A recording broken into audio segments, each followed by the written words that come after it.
പീക്കീസ് home ഗാർഡനിലേക്ക് എല്ലാവർക്കും സ്വാഗതം. എൻ്റെ താമരകളിലെല്ലാം തന്നെ നിറയെ മുട്ട് വന്ന് നിൽക്കുന്ന സമയമാണ്. ഇപ്പോൾ അതിലെ ഓരോന്നോരോന്നായിട്ട് ഇപ്പോൾ വിരിഞ്ഞ് തുടങ്ങിയിട്ടുണ്ട്. അത്യാവശ്യം ഇത്തിരി കളക്ഷനൊക്കെ എൻ്റെ കയ്യിലുണ്ട്. അതിൽ കുറേ വെറൈറ്റികൾ വിരിഞ്ഞ് കിട്ടിയിട്ടുണ്ടായിരുന്നു. ഇന്നിപ്പോൾ ആദ്യമായിട്ട് എനിക്കൊരു വെറൈറ്റി വിരിഞ്ഞിട്ടുണ്ട്. ആ താമരയുടെ പേര് ചൈനീസ് റെഡ് ഷാങ്കായി എന്നാണ്. ഈ കാണുന്ന പൂവ് റെഡ് കളർ തന്നെയാണ്. ഫോട്ടോയിൽ കാണുമ്പോൾ അത് അത്രയ്ക്കാണ്ട് ഡാർക്ക് തോന്നണില്ല വെച്ചാലും അത് റെഡാണ് കേട്ടോ. പക്ഷേ ചൈനീസ് റെഡ് ഷാങ്കായിയുടെ നിറം ഡാർക്ക് റെഡ് എന്ന് പറഞ്ഞാലും പോരാ, ശരിക്കും ബ്ലഡിൻ്റെ കളറ് തന്നെയാണ്. ചൈനീസ് റെഡ് ഷാങ്കായിയുടെ ബഡ് കണ്ടപ്പോൾ ഞാൻ വിചാരിച്ചത് കുഞ്ഞേ പൂവായിരിക്കും എന്ന് വെച്ചിട്ടുണ്ടെങ്കിൽ ആദ്യമായിട്ട് വരികയാണ്. അപ്പോൾ പിന്നെ ചിലപ്പോൾ ചെറിയൊരു പൂവായിരിക്കും എന്നാണ് വിചാരിച്ചത്. അതുപോലെ തന്നെ ചൈനീസ് റെഡ് ഷാങ്കായി നല്ല ഉയരത്തിൽ പോയിട്ടാണ് വിരിയുക, നല്ല ഉയരത്തിലാണ് പൂവുണ്ടാവുക.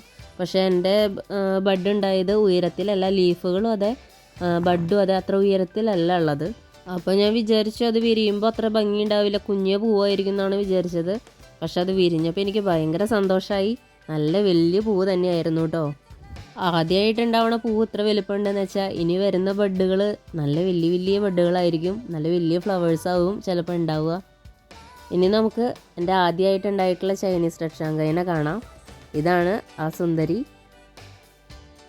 ഇപ്പോൾ വിരിഞ്ഞ് നിന്നിട്ടുണ്ടായിരുന്ന ആ പൂവിൻ്റെ ആദ്യത്തെ ദിവസമാണ് കേട്ടോ ഈ കാണുന്നത്. വളരെ ചെറുതായിട്ടാണ് കാണുന്നത്. ഈ റെഡ് കളറിൽ കാണുന്ന ബഡാണ് ചൈനീസ് റെഡ് ഷാങ്കായിയുടെ ബഡ്. രണ്ടാമത്തെ ദിവസത്തേക്ക് ഇത്തിരി നീളം വെച്ചിട്ടുണ്ട്. പെട്ടെന്ന് തന്നെ ഇതിൻ്റെ വളർച്ചയുണ്ടായിരുന്നു. അധികം നാളൊന്നും പിടിച്ചില്ല പൂ വിരിയാനായിട്ട്, പെട്ടെന്ന് തന്നെ വിരിഞ്ഞ് കിട്ടിയിട്ടുണ്ട്. ഇത് ഇപ്പോൾ ഇത്തിരി കൂടി നീളം വെച്ചിട്ടുണ്ട്. ഇപ്പോൾ ലീഫിൻ്റെ ഒക്കെ മുകളിലേക്ക് നീണ്ടു നിവർന്ന് വന്നിട്ടുണ്ട്. പക്ഷേ അതിൻ്റെ അടിയിൽ അത് കൂടാണ്ട് വേറെയും 2 ബഡുകളുണ്ടായിരുന്നു. ഇപ്പോൾ ഫ്ലവർ വിരിഞ്ഞ് നിൽക്കുന്നതിൻ്റെ കൂടെ തന്നെ കാണുന്ന ബഡും അത് കൂടാതെ ഒരു ബഡ് കൂടി ഉണ്ടായിരുന്നു. പക്ഷെ അതെൻ്റെ നിന്ന് കരിഞ്ഞു പോവാണ് ചെയ്തത്. ഇത് ഇന്നലത്തെ ബഡിൻ്റെ രൂപമാണ്. ഈ വലുപ്പമാണ് ഉണ്ടായിരുന്നത്. പക്ഷേ ഇത് കണ്ടപ്പോൾ ഞാൻ വിചാരിച്ചത് കുഞ്ഞ് പൂവായിരിക്കും എന്നാണ്. പക്ഷേ വിരിഞ്ഞപ്പോൾ നല്ല വലിയ പൂ തന്നെയാണ് കേട്ടോ എനിക്ക് കിട്ടിയിട്ടുള്ളത്.